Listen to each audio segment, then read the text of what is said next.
Bonjour à tous et bienvenue dans Punchline. Nous sommes ensemble pendant 3 heures. On va revenir largement sur la visite du ministre de l'Intérieur à Lyon. Quel but pour cette visite? Les renforts promis sont-ils suffisants? Comment régler ce problème de sécurité à Lyon? On parlera aussi de la lutte contre le contenu antiterroriste sur Internet et puis aussi du port du burkini dans les piscines municipales de Grenoble. On va débattre de tout cela avec mes invités. Alexandre Devecchio, bonjour. Vous êtes rédacteur en chef au Figaro. Karim Zeribi, bonjour. Consultant CNews. François Bersani, porte-parole Unité SGP Île-de-France, et vous, Alexandre Nicolic, président du groupe RN de la région Centre. François Bersani, 570 policiers de plus à Lyon. Est-ce que le compte y est? Effectivement, Gérald Darmanin l'a dit, c'est la ville où il y aura le plus de renforts. Alors, vous ne trouverez pas, Élodie, un syndicaliste policier pour se plaindre de l'arrivée de renforts d'effectifs. Mais en effet, les renforts d'effectifs là, qui sont annoncés, alors d'abord, il y avait eu un acompte déjà, puisque le département avait été servi, mais pas sur la totalité. Donc là, en effet, on va avoir un échelonnement d'arrivée. En plus, avec des aspirations à créer une compagnie républicaine de sécurité. Mais ça, c'est issu du Beauvau, en fait, de la sécurité. Le renforcement de la police aux frontières. Donc c'est très, très bien. Mais on sait très bien tous autour de ce plateau que, en effet, la sécurité, et Karim est convaincu de ça aussi, la sécurité, elle marche sur deux jambes. Elle marche sur la jambe du ministère de l'Intérieur, à savoir la reprise de l'espace public, donc à savoir plus de policiers pour occuper le terrain de façon pérenne et non pas par de la projection d'effectifs. C'est ce qu'on a tendance à faire pour éteindre l'incendie sans faire de mauvais jeu de mots. On a tendance à projeter des forces de façon temporaire. Une fois que ça rebaisse, on les redispatche ailleurs. Là, il faut pérenniser des effectifs sur Lyon. Et puis, en prêt, il y a la deuxième jambe, la jambe justice, celle qui va permettre d'éviter que les policiers perdent le sens du métier, à savoir le sentiment de vider l'océan avec la petite cuillère, parce que les individus interpellés sont revus le lendemain, 3 jours après, le mois d'après. Ça, c'est la réponse pénale. Donc, c'est pas l'un ou l'autre. Il faut pas les opposer. Il faut les deux, parce que sinon, ça ne marchera pas. Et puis, il y a toujours sur Punchline, on a souvent parlé de la fameuse chaîne pénale, comme chez le bijoutier. Il y a 3 maillons essentiels, la police, la justice et l'administration pénitentiaire. Et il ne faut pas non plus oublier que si on embolise, ce qui est le cas actuellement par paupérisation, les 2 chaînes supérieures, la police, elle va faire son travail parce qu'on n'a jamais connu un corps aussi résilient que la police nationale. Elle est là tous les jours, elle se bat. Encore sur un rodéo hier soir avec un collègue blessé, puisque ça s'est transformé de rodéo à refuge ou tempéré. Donc nous, on sera toujours là, jour et nuit, 365 jours de l'année. Mais on a en effet une aspiration de ne pas travailler pour rien, non seulement pour nous, mais aussi bien sûr pour les victimes du quotidien. Donc il faut que cette sécurité du quotidien, elle fonctionne. Les forces de l'ordre, justement, le disent aussi parfois, elles ne peuvent pas tout faire toutes seules. C'est-à-dire que c'est aussi important dans ces quartiers-là d'avoir un minimum de commerce, de services publics et de vie qui est maintenu. Sinon, effectivement, ça devient ce qu'on appelle des territoires abandonnés. Oui, c'est ce que certains appellent le vivre ensemble. Alors, M. Darmanin dit qu'en fait, il faut partager. C'est le fameux continuum de sécurité qui est prôné maintenant depuis de nombreuses années. En fait, c'est une coproduction de la sécurité entre les forces régaliennes, donc police nationale, gendarmerie nationale, les polices municipales qui dépendent de ces collectivités locales, éventuellement la sécurité privée. Mais rappelons quand même que la police et la justice, avant tout, ce sont des devoirs régaliens, des missions de sécurité essentielles assumées par l'État. Après, que l'État veuille de temps en temps pas se défausser parce que c'est péjoratif, mais demander de l'aide, on veut bien. On sait que sur Lyon, par exemple, on a un gros problème puisque ça fait partie des villes en France qui ne permettent pas au commissariat de police de bénéficier du déport de la vidéoprotection. Tous les centres de supervision urbains en France sont gérés par les polices municipales, mais transfère les images pour que justement cette coproduction soit effective. À Lyon, ça n'existe pas, donc il faut aller prier et s'excuser, demander pardon d'avoir accès à de la vidéo.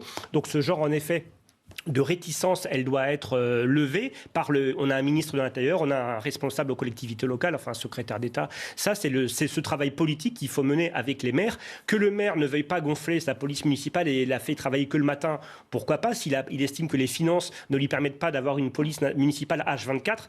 Mais il faut, monsieur le ministre de l'Intérieur a dit qu'il avait un droit de suite et qu'il reviendrait en septembre. Il avait déjà fait ça pour Marseille avec le président de la République. Donc on lui donne quitus. On va voir si en effet en septembre il revient et que le maire sera peut-être là, il n'aura peut-être pas piscine, mais en effet, pour les habitants de Lyon, comme des autres grandes métropoles en France, aujourd'hui, ils attendent la sécurité, qu'elle soit faite par la police municipale, la police nationale, peu importe, parce que Il faut toujours savoir qu'il y aura deux façons de juger pour les citoyens. Il y aura les élections municipales où ils jugeront leur élu, et ils le jugeront aussi sur les questions primaires, les questions de sécurité. Et puis aussi, que fait l'État? L'État, en effet, en matière de justice, de police, d'administration pénitentiaire, elle sera aussi jugée.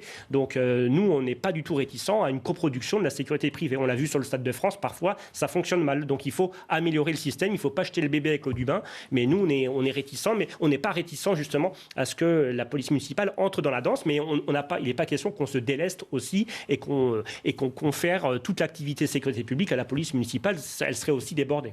Bersani, Grégory Doucet ne soutient pas ces forces de l'ordre. En tout cas, c'est ce que sous-entend le ministre de l'Intérieur. Alors, je ne sais pas si monsieur le maire de Lyon a un sentiment de défiance vis-à-vis des forces de l'ordre. En effet, c'était là une opportunité, ou en tout cas l'occasion de démontrer le soutien. Il faut toujours rappeler que les forces de police, elles travaillent en premier pour les citoyens de la commune. Elles ne travaillent pas pour l'édile, forcément l'édile local, mais se sentir en effet soutenus, avoir la confiance de la collectivité locale sur laquelle ils interviennent jour et nuit, ce serait la moindre des choses. Après, c'est vrai que leur seul interlocuteur, c'est le ministre de l'Intérieur, c'est le patron suprême. Mais nous aimerions aussi, en effet, que politiquement, le président de la République, la première ministre, ne laisse pas notre ministre de l'Intérieur un peu seul sur ce sujet. On a des grandes échéances qu'on attend avec impatience, comme la loi d'orientation et de programmation du ministère de l'Intérieur à hauteur de 15 milliards. Est-ce que certains partis politiques vont essayer de détricoter cette loi qui a été préparé déjà en début 2022. Il faut savoir aussi qu'à l'issue du Beauvau de la sécurité, on a vu beaucoup d'annonces. Toutes les annonces ne sont pas au rendez-vous. Par exemple, l'Observatoire de la réponse pénale qui devait être créé n'a communiqué pour l'instant aucune donnée. Alors il y a un besoin de transparence aussi. Est-ce que c'est parce que la réponse pénale, contrairement à ce que dit le ministre de la Justice, est relativement faible qu'on ne communique aucune donnée? Ça fait partie, justement, quand on reprend souvent les paroles et les actes. On a besoin d'actes maintenant forts et ça va se matérialiser à l'automne. Avec est-ce que ce projet de l'OPMI va passer avant d'autres, ou est-ce qu'avec la crise économique, on va être repoussé un peu au calendrier grec ou autre. Donc ça va être un vrai questionnement, nous, pour les forces de sécurité intérieure. François Bersani, on voit beaucoup de bonne volonté, sans doute, de la part du ministre de l'Intérieur, mais est-ce que, quand vous le regardez finalement au sein du gouvernement, est-ce qu'il n'est pas un peu esseulé? Parce que lui se déplace beaucoup, annonce beaucoup de renforts, mais Emmanuel Macron, le 14 juillet, il ne parle pas de sécurité. Elisabeth Borne, pour l'instant, on ne l'entend pas là-dessus. Éric Dupond-Moretti n'est pas présent, par exemple, sur ce type de déplacement. On aurait pu l'imaginer à ses côtés. Est-ce que finalement, il ne fait pas un peu cavalier seul? Oui, on a l'impression en fait que le costume sécuritaire, il est le seul à le porter aujourd'hui, alors que nous estimons que ça devrait être une mission, on va dire, d'intérêt général au niveau du gouvernement. Là, on est vraiment en plus sur de l'interministériel, puisque ça touche aussi bien à la politique de la ville, ça touche à la justice, ça touche aussi à l'éducation nationale, parce qu'aujourd'hui, si on arrive aussi avec des taux de délinquance comme on a là, et avec des comportements qui manque totalement de civisme à minima, eh bien ça vient aussi peut-être d'une forme d'éducation nationale qui a baissé en niveau. Donc on estime aujourd'hui que ça devrait être un chantier global avec tout le monde dans son périmètre un aspect à traiter pour qu'aujourd'hui la sécurité des Français et le travail de sa police ou de sa gendarmerie soit valorisé. Parce qu'aujourd'hui, en effet, la perte de sens que beaucoup de nos collègues, vous avez d'ailleurs diffusé des reportages réguliers de collègues floutés qui